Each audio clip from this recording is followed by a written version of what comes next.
Man, what's the deal with the NFL's banned accessories? It's a total head scratcher, right? Players out here feel like they're getting micromanaged on what to rock. I mean, why are some of these accessories off limits when they're just expressions of style? Like cleats, man. I mean, cleats in other sports let players flex their personality, but the NFL's got its rule book, and poor DeAndre Hopkins had to be the fall guy for this mess. Remember the Yeezy invasion of 2015? It was as if Kanye had dropped a sneaker-shaped bomb on the fashion world, and everyone was scrambling to get a piece of that Yeezy pie. But as they say, where there are Yeezys, controversy isn't far behind. Let's be clear, this isn't about Ye, this is all about the NFL. Von Miller became the first NFL player to sport the new Yeezy 750 cleats. But he didn't just wear them, he flaunted them like a boss during the warm-up sesh right before the Broncos went head-to-head with the Carolina Panthers. Then, DeAndre Hopkins follows suit, rocking the Yeezy 350s in a game against the Chicago Bears. The man's got style, no doubt about it. But here's where it gets spicy. The NFL didn't take too kindly to their players turning the gridiron into a runway. Surprisingly, Von Miller managed to dodge the fine. Perhaps the NFL was simply starstruck by those Yeezys. But poor DeAndre Hopkins, he wasn't so lucky. The league slapped him with a $6,000 fine like, sorry DeAndre, but you can't be flexing on the field with those kicks. And why, you ask? Well, the Yeezy cleats didn't pass the NFL's fashion police inspection. They didn't have the solid base color the league was all about. I mean, come on NFL, can't you appreciate a little fashion forward thinking? But hey, that wasn't the only occasion where the NFL's gone bonkers over kicks that don't exactly jive with the team uniforms. Let me tell you, NFL players have been strutting their stuff as if they're on the fashion runaway, only to be hit with fines like they're tossing around Monopoly money. So, we've got Chad Ochocinco, Mr. 8'5" himself, out here stunting in gold cleats, making it rain style on the field. But guess what? The NFL fashion police didn't appreciate his Midas touch. They hit him with a jaw-dropping $20,000 fine. Ouch, that's gotta hurt the wallet. And then there's Bernard Berrien, repping the Vikings with some bold yellow cleats. But oh no, those cleats didn't match the team colors, and the uniform enforcers weren't having it. He had to cough up $5,000 for his sunny choice of kicks. Odell Beckham Jr., aka the king of swag, couldn't escape the uniform rulebook either. Remember when he rocked those customized Joker-themed cleats? The dude was making a statement, but at halftime, he got the memo. Change those kicks or ride the bench, bro. Being powerless in this situation, OBJ was forced to switch to plain black cleats for the rest of the game. But OBJ's shoe game didn't stop there. He paid tribute to the legendary Craig Sager with some slick cleats. The league was like, nuh-uh, those aren't regulation kicks, and slapped him with an $18,000 fine. These cleats eventually earned legendary status of their own, finding a place in the NFL Banned Items Hall of Fame. But when the NFL isn't busy banning cleats, they're out here banning pants. Speaking of OBJ, his fashion antics struck again when he sported super short pants during an NFL game, in clear violation of the league's knee coverage rule. This bold move earned him a hefty fine of $14,037. But he wasn't the only one pushing the fashion envelope. Houston Texan Jerry Hughes joined the club with a more modest fine of $5,305 for the same offense. And boy, apart from the knee pants saga, the NFL's got a whole other beef with short socks.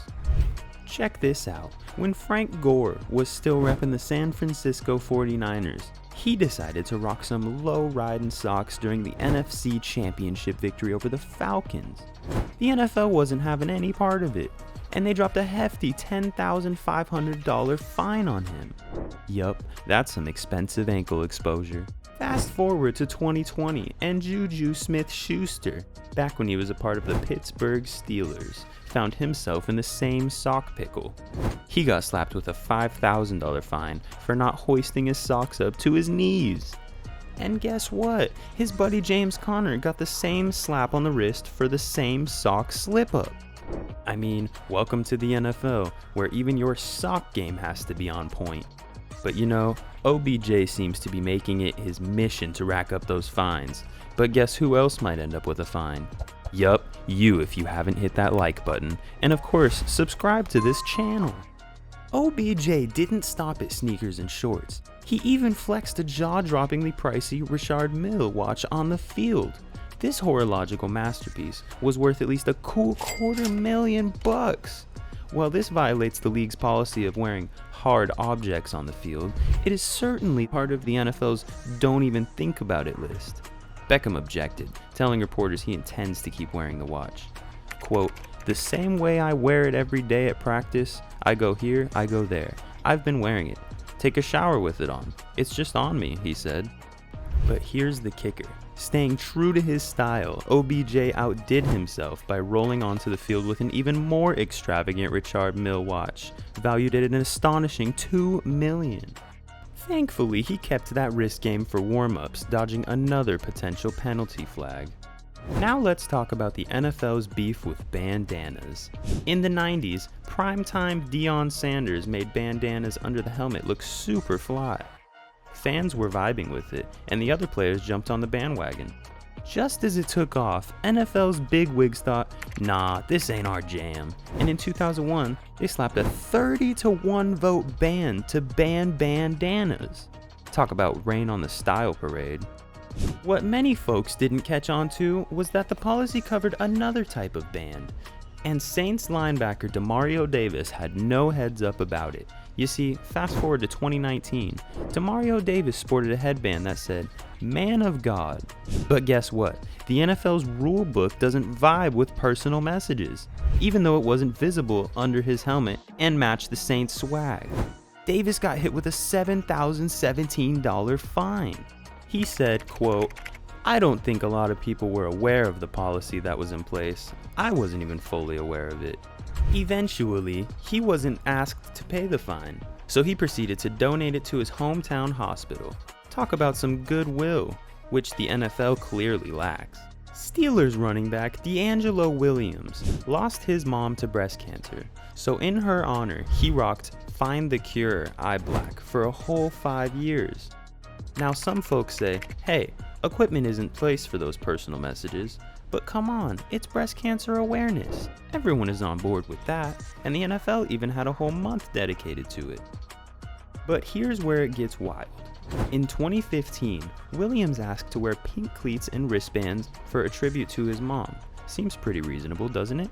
Shockingly, the league denied it. Williams, undeterred, stuck to wearing the eye black. But during the 2015 season, he was fined just under $6,000 for doing so. And if you thought the NFL was only picky about personal messages, think again. Brand names are also under their watchful eye. Their fashion police are like hawks, making sure players don't rock unapproved logos or names. Can't have the competition getting free advertising, right? The NFL's rulebook might need a fashion makeover itself. Speaking about brand names, well, there's an NFL player that can't catch a break, no matter how small the detail. Back in 2018, he stepped onto the field for warm-ups, sporting a red Supreme arm sleeve.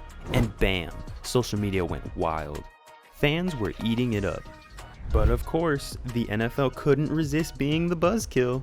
They tapped OBJ on the shoulder and said, hey buddy, you can't rock that during the actual game. The league's rulebook is stricter than a principal in high school, and it only says logos or brand names from the NFL's partners can be on display. So, even though it blended with the team's look, OBJ would have been slapped with a fine if he dared to wear it during the game. OBJ's got more run-ins with the fashion police than your grandma has with her knitting group. It's like they're on a mission to keep him in check, no matter how fly he looks on the field. Just like this time in 2019 when he stirred up some uniform controversy by rocking dark-tinted visors. They're like the outlawed rebels of the NFL gear scene. These bad boys are a no-go according to the NFL's rulebook.